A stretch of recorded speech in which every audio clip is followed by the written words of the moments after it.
Hi folks, and welcome to a new video. Today, as you see on my screen, I got very exciting news for all developers who are planning on using the M1 machines for their daily work. Docker officially announced that there is a preview version of Docker Desktop for Apple M1 chips. And that is exactly what we're going to try to download, install and use today. So at first, we are looking for something to download here. You can read through the documentation, and here is the download. I'm just going to download the installation file, and as always I will catch you when the download is finished.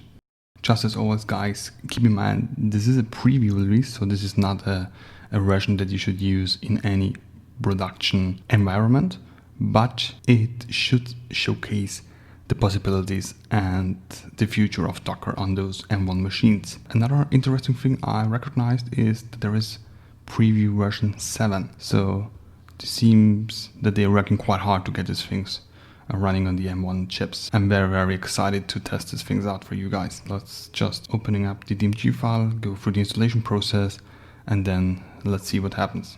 I don't want to go too much into detail about Docker. If you're watching these videos, I'm aware, or I'm pretty sure that you guys know what Docker is and how it works. Nice little preview sign there. So we move Docker Desktop into the applications folder. It will take up quite some time, 1.39 gigabytes. So after this process is finished, we can open up the application as standard from our applications folder. Alright, so the installation is complete. Now we jump over to our applications folder and we're looking for the Docker preview. So here it is. I just double click the application and we will launch it the first time together. So I have no experience with Docker on these machines, besides from my initial test with the original Docker version, which is not running on M1 chips because of the lack of virtualization support back then. But now we should see something. It needs privileged access. Sure, I will grant you that. Just for the sake of test, I probably will go with an NGINX image, just to see if things are running or not. So it seems, yeah, Docker Desktop is starting, so it's looking quite good. It starts up, it's doing its thing, and now it's running, so that's pretty good. Let's hop over to dashboard, or let's go to preferences. Took a while, so now we see the icon dock. Okay, I just will run these getting started, I would say. So open up our terminal, pasting in the command. So Docker command should be recognized by now. Alright, so it's doing its stuff. It's checking that, or identifying that the image is not available locally because it's the first time I'm running it. So now it has downloaded the image. It is running on port 80. So let's see, or let's open up our browser, this time Chrome, and here we go guys. That is Docker running on these machines.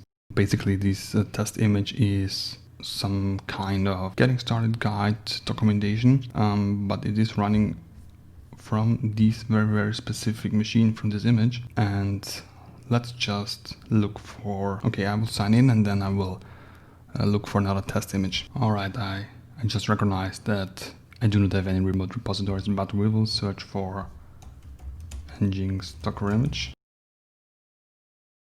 Alright guys, so I just logged in into the online version, into the account, if you would say so. And we just gonna pull the NGINX image by just running the commands in the terminal. So let's wait to download and then let's start the image. Alright, now we see the NGINX image here on my local repositories.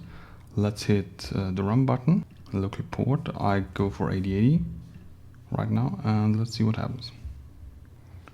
Alright guys, so now we see here the NGINX image running on localhost 8080 as I configured here in my container, and besides that the second one is these get started guides on port 80 is running too. Alright guys, so Docker is running on the M1 machines. It is working fine just for those both images. If you do have any further questions, or if you want to see any specific tests with Docker, just let me know in the comments below, and I will catch you in the next one guys. Bye.